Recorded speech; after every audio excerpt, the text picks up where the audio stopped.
आशा का पति बीमार रहता था। वो दोनों पैरों से विकलांग था, कहीं कोई काम नहीं कर सकता था, इसलिए आशा अपनी जेठ जेठानी के अत्याचार सह रही थी। आशा की मजबूरी थी कि वो अपने पति और बेटी की खातिर चुपचाप सब कुछ सहन कर रही थी।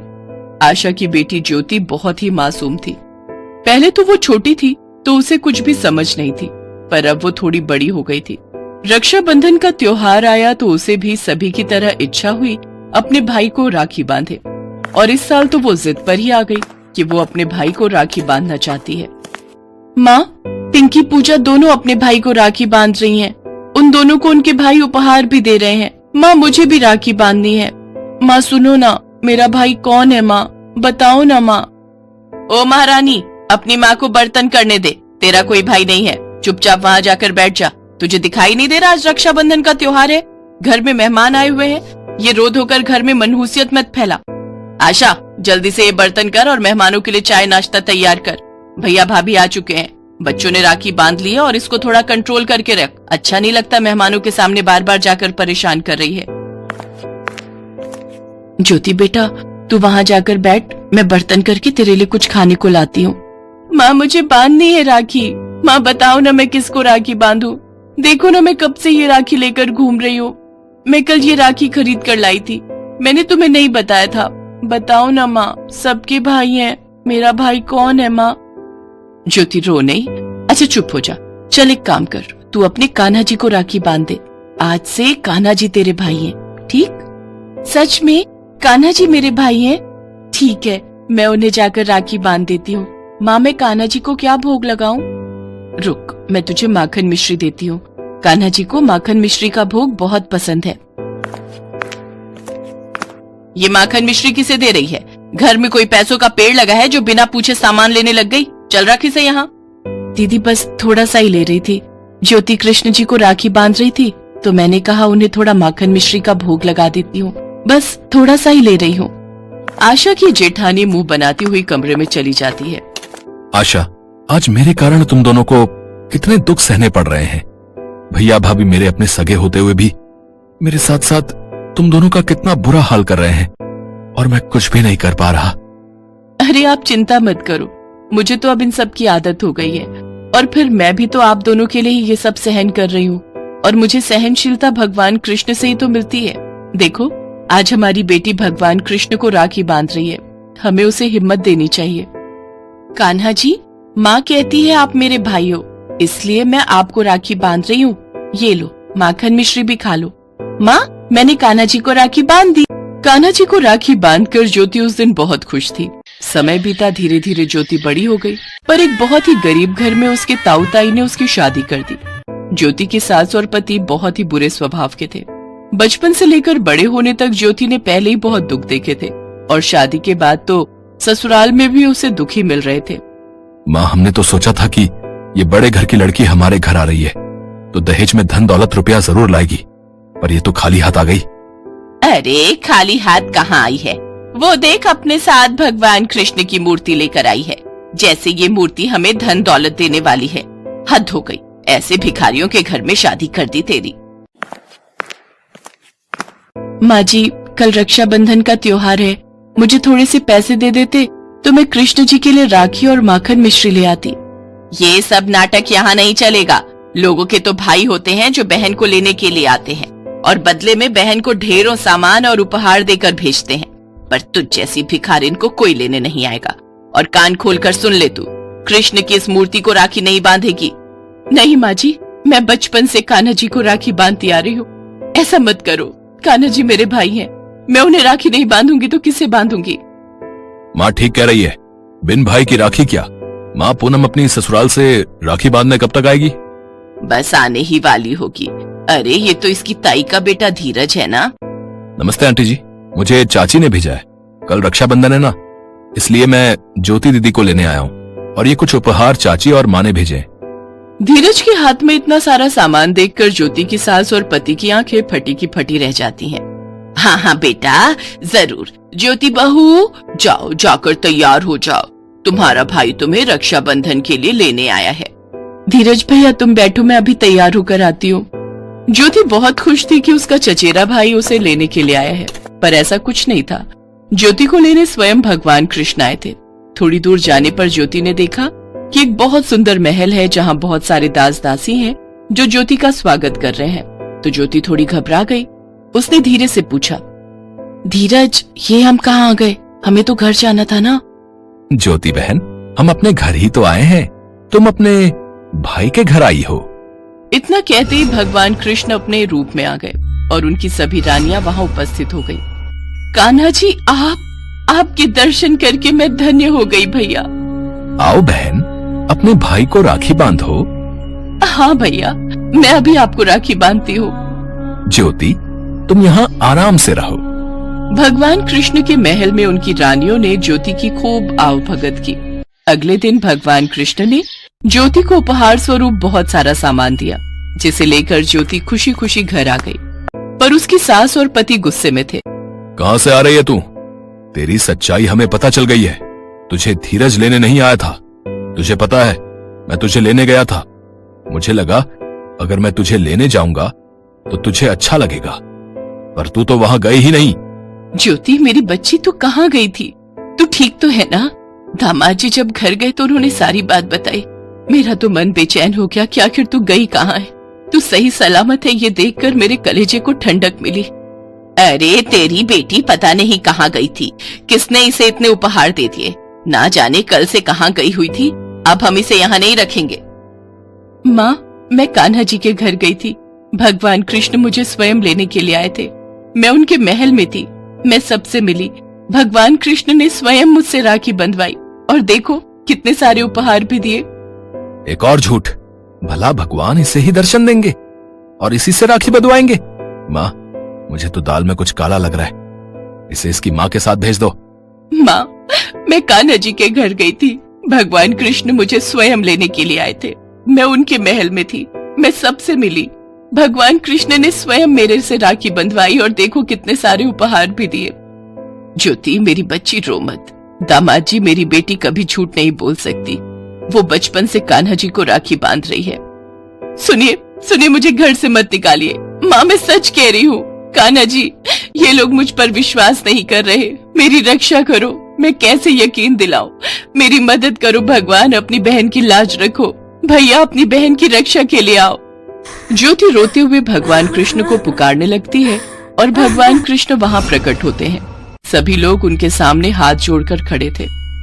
घबराओ नहीं ज्योति, तुमने बचपन से मुझे राखी बांधी है। तुम्हें किसी को भी कुछ सिद्ध करने की कोई जरूरत नहीं है। मैं चाहूं तो एक भाई का फर्ज निभाने के लिए इन्हें इनके पाप का दंड अभी दे सकता हूं। नहीं, क्षमा कर दो। हमें क्षमा कर दो प्रभु, हमसे गलती हो गई। हमें माफ कर दो प्रभु, हमसे गलती हो गई। ज्योति, मुझे माफ कर दो। मैंने तुम्हारे चरित्र पर संदेह किया। कान्हा जी, इन्हें क्षमा कर दो। मेरे भैया ने आज मेरी लाज बचा ली। मुझे और कुछ नहीं चाहिए। ज्योति, मेरी बच्ची। ठीक है ज्योति, तुम्हारे कहने पर मैं इन्हें क्षमा कर रहा हूँ। हमेशा अपने जीवन में खुश रहो। मेरा आशीर्वाद अपनी बहन के साथ है। ज्योति, तुम्हें कुछ और मांगना है तो वो भी मांग लो। तुम्हारा भाई तुम्हारी हर इच्छा पूरी करेगा। कान्हा जी, मेरे बापू के पैर ठीक कर दो ताकि मेरे माँ बापू के जीवन में खुशियों का आगमन हो। तथास्तु। और फिर भगवान कृष्ण अंतर ध्यान हो गए। ज्योति की सास ने उसे गले से लगा लिया। कान्हा जी के आशीर्वाद से ज्योति के जीवन में दुखों का अंत हो गया। उसके बापू के पैर भी ठीक हो गए और ये सब ज्योति की सच्ची भक्ति और आस्था के कारण ही सफल हुआ था। सदियों पहले की बात है। उदयपुर शहर में एक खूबसूरत महल था जहाँ के राजा और रानी बड़े ही दयालु और निर्बल स्वभाव के थे। रानी ने 7 पुत्रों को जन्म दिया था, लेकिन उनकी बहुत इच्छा थी कि एक कन्या उनके घर में जन्म ले, लेकिन उनकी ये इच्छा पूरी नहीं हुई। राजा हमेशा से ही एक पुत्री की चाह में था। एक रोज रात को जब राजा और रानी खाना खाकर अपने महल के किनारे बनी नदी के पास टहल रहे थे तो उन्हें उस नदी में एक टोकरी आती दिखाई दी जिसमें एक नवजात कन्या थी। उस नवजात कन्या को राजा रानी अपने साथ महल ले आए और राजा ने ऐलान किया, आज से ये कन्या हमारी पुत्री है। हम इसे अपनी बेटी की तरह पालेंगे। परंपरा के अनुसार घर में छोटे शिशु का भविष्य जानने के लिए कुल पुरोहित को बुलाया गया। उस कन्या को देख पुरोहित ने कहा, बड़े ही खेद के साथ कहना पड़ रहा है महाराज कि इस कन्या के कदम आपके राज्य के लिए शुभ नहीं है। आप कहना क्या चाहते हैं पुरोहित जी? रानी साहिबा, जैसे जैसे ये कन्या बड़ी होती जाएगी वैसे वैसे ही आपके 7 लड़कों की मृत्यु भी होती जाएगी। ये तुम कैसी बातें कर रहे हो पुरोहित? एक छोटी सी कन्या के बारे में तुम ऐसे कैसे कह सकते हो? सिपाहियों, इस पुरोहित को महल से बाहर निकाल दो। राजा ने उस पुरोहित को महल से बाहर फेंकवा दिया और बेटी की चाह में पुरोहित की बातों पर ध्यान नहीं दिया। लेकिन जैसे ही वो लड़की साल भर की हुई तो उसके जन्मदिन वाले दिन ही राजा के सबसे बड़े बेटे की मृत्यु हो गई। तब राजा को उस पुरोहित की बात याद आई। उसने तुरंत ही उस पुरोहित को बुलाने भेजा। लेकिन सेनापति एक दुखद समाचार लेकर महल में पहुंचा। महाराज, 10 दिन पहले ही उस पुरोहित की मृत्यु हो गई, लेकिन सुना है उसका भाई घनश्याम दूसरे राज्य के महल में पुरोहित है। आपकी आज्ञा हो तो मैं उसे बुला लाऊं। उन्हें शीघ्र ही यहाँ लेकर हाजिर हो। घनश्याम पुरोहित सेनापति के साथ उस महल में पहुंचा। मेरे भाई की भविष्यवाणी बिल्कुल सही है। अब हमें इस बात का यकीन हो गया है, लेकिन इसका उपाय क्या है? अगर आपकी इस कन्या को आग के घेरे में बड़ा किया जाए तो आपके बेटों को इसका कोई नुकसान नहीं होगा, लेकिन इस बात का खास ध्यान रहे कि वो आग बुझनी नहीं चाहिए। पंडित के कहे अनुसार वैसा ही हुआ। उस कन्या को एक घर के अंदर रखा गया जिसके बाहर आग का घेरा बना दिया गया। कुछ साल ऐसे ही बीत गए। अब 7 लड़कों में बचे 6 लड़के भी बड़े हो गए और राजा रानी बूढ़े होने के कारण दुनिया से चल बसे। उन 6 भाइयों में से सबसे बड़े भाई ने राजगद्दी संभाल ली। अब वक्त आ गया है कि हम अपनी बहन को उस आग के घेरे से छुटकारा दें और उसका विवाह करके उसे खुशहाल जिंदगी जीने दें। बिल्कुल सही कहा भाई आपने। चलो चलो अभी अपनी बहन के पास चलते हैं और उसे ये खुशखबरी देते हैं। सभी भाई अपनी बहन के पास पहुंचे। बहन, अब वक्त आ गया है कि तुम इस 4 दीवारी से आजाद हो जाओ। तभी उनकी बहन अंजना उनसे बोली, हाँ भैया, मैं भी दुनिया देखना चाहती हूँ। आखिर कब तक मैं इस आग के घेरे में जलती रहूंगी? अंजना को बाहर निकाला गया। उसने पहली बार नदियां, पहाड़, पेड़ पौधे, फूल, तितलियां देखी। वो बहुत खुश थी। तभी उसकी नजर बगुले पर पड़ी। अरे वाह, ये तो बहुत ही खूबसूरत पक्षी है। भैया, इस पक्षी का नाम क्या है? बहन, इस पक्षी का नाम बगुला है। भैया, मुझे बगुलों के राजकुमार से ही शादी करनी है। लेकिन बहन, हम उन्हें कहाँ ढूंढेंगे? वो मैं नहीं जानती। अगर मेरी बगुलों के राजकुमार से शादी नहीं हुई तो मैं किसी से शादी नहीं करूंगी। सभी भाई उसकी बात मान लेते हैं। 2 भाई राज्य संभालने के लिए महल में ही रुके, जबकि बाकी के 4 बगुलों के राजकुमार को ढूंढने जंगल की ओर निकल गए। लेकिन कई दिनों तक भटकने के बाद भी उन्हें राजकुमार कहीं नहीं मिला। तभी उनमें से एक भाई ने कहा, भैया, हमने हर तरफ देखा लेकिन राजकुमार हमें कहीं नहीं मिला और अब तो हमारा खाना भी खत्म हो चुका है। हाँ भाई, मैं तो कहता हूँ अब वापस महल चलो, नहीं तो ऐसा ना हो कि भूख के कारण हमारे प्राण ही निकल जाएं। नहीं नहीं, अंजना की बात को हम नहीं टाल सकते। अब जब तक हमें बगुलों का राजकुमार नहीं मिल जाता हम वापस नहीं जाएंगे। तभी वहाँ से एक तपस्वी गुजर रहा था, जिसे देख उन भाइयों ने उस तपस्वी से पूछा, प्रणाम महाराज, क्या आप बगुलों के राजकुमार का पता जानते हैं? हाँ, यहाँ से तुम उत्तर दिशा की ओर जाओ। तकरीबन 10 किलोमीटर चलने के बाद एक ऊंची पहाड़ी पर महल है। उसी महल में बगुलों का राजकुमार रहता है। सभी भाई उत्तर दिशा की ओर चल दिए। 10 किलोमीटर चलने के बाद वो एक ऐसी जगह पहुंचे जहां सफेद महल, सफेद घर, सफेद मिठाइयां और यहाँ तक कि सबकी पोशाक भी सफेद रंग की थी। चारों भाई महल के अंदर गए और बगुलों के राजकुमार से मिले और उन्हें अपनी समस्या बताई। राजकुमार जी, आप हमारी बहन से शादी कर लीजिए। वो जिद पकड़कर बैठी है कि वो सिर्फ बगुलों के राजकुमार से ही शादी करेगी, नहीं तो उम्र भर कुंवारी रहेगी। मैं तुम सब भाइयों की पीड़ा समझ सकता हूँ, लेकिन मैं किसी भी लड़की से शादी नहीं कर सकता। हम बगुले बहुत ही बुद्धिमान होते हैं और मैं बगुलों का राजा हूँ, तो जाहिर सी बात है कि मैं भी बहुत बुद्धिमान हूँ और इसीलिए मैं अपने महल के लिए भी एक बुद्धिमान रानी की तलाश में हूँ। और अगर तुम्हारी बहन चाहती है कि मैं उससे शादी करूं तो पहले उसे साबित करना होगा कि वो बुद्धिमान है। ठीक है, हम आज ही उसे बुलावा भेज देते हैं, फिर आप खुद ही जांच परख कर लीजिएगा। उन भाइयों ने एक संदेश लिखकर एक बगुले के पास भिजवाया। सेनापति बगुला उस संदेश को अपनी चोंच में दबाए महल पहुंचा। जब वो संदेश अंजना ने पढ़ा तो वो बेहद खुश हुई और अगले दिन सुबह ही उस महल से चलने की तैयारी करने लगी। साथ ही उसने अपने बड़े भाई से कहा, भैया, मुझे एक घोड़ा, 2 दासी और कुछ सैनिक चाहिए होंगे।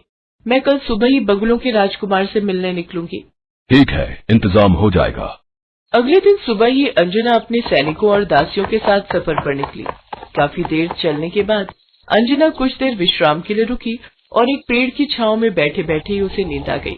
तभी उनमें से एक दासी, जो कि बूढ़ी थी, उसने दूसरी दासी, जो कि उसकी बेटी दिव्या थी, उसकी तरफ देखा। सचमुच कितना अच्छा होगा अगर इस मनहूस की जगह मेरी बेटी की शादी उस राजकुमार से हो जाए। मेरी बेटी तो राजकुमारी बन जाएगी। तभी उसके दिमाग में खुराफाती आइडिया आया और उसने उन सैनिकों को लालच देकर कहा, मैं चाहती हूँ कि उस राजकुमार से मेरी बेटी दिव्या की शादी हो जाए, और अगर एक बार ये वहाँ की रानी बन गई तो फिर तुम लोगों की चांदी ही चांदी है। मैं इसके राजकुमार से कहकर तुम लोगों को 2-2 किलो सोना भेंट में दिलवा दूंगी, लेकिन उससे पहले तुम्हें इस मनहूस अंजना को पहाड़ी से फेंकना होगा। देखो, मौका अच्छा है, वो अभी सो रही है। लालच में आकर सैनिकों ने ऐसा ही किया। उन्होंने सो रही राजकुमारी को उठाकर पहाड़ी के नीचे फेंक दिया और दिव्या दासी को राजकुमारी के लाए हुए कपड़े और गहने पहनाकर बगुलों के महल ले गए। राजकुमार जी, मैं 7 भाइयों की इकलौती बहन हूँ और आपसे विवाह करना चाहती हूँ। ठीक है, लेकिन उससे पहले तुम्हें मेरी कुछ पहेलियों का जवाब देना होगा। वो कौन सी 3 संख्याएं हैं जिन्हें जोड़ो या गुणा करो तो परिणाम सबका एक ही निकलता है? काफी देर तक सोचने के बाद भी वो दासी जवाब नहीं दे पाई। तब राजकुमार ने गुस्से में कहा, तुम्हारे भाई तो मुझसे तुम्हारी बहुत तारीफ कर रहे थे, लेकिन तुम तो इतनी आसान पहेली का उत्तर भी नहीं दे पाई। सैनिकों, जल्द से जल्द इसके चारों भाइयों को मेरे सामने हाजिर होने को कहो। कुछ देर बाद वो चारों भाई वहाँ पहुँच गए। तुम चारों भाइयों ने मुझसे झूठ कहा कि तुम्हारी बहन बुद्धिमान है, लेकिन इसे तो साधारण सा गणित भी नहीं आता। लेकिन ये तो हमारी बहन नहीं है। अच्छा, डर के मारे फिर झूठ। सैनिकों, इन सबको कारावास में डाल दो, फिर इन्हें मृत्यु दंड दिया जाएगा। कभी वहाँ अंजना आ जाती है। रुक जाइए बगुलों के राजकुमार, इन भाइयों की असली बहन मैं हूँ।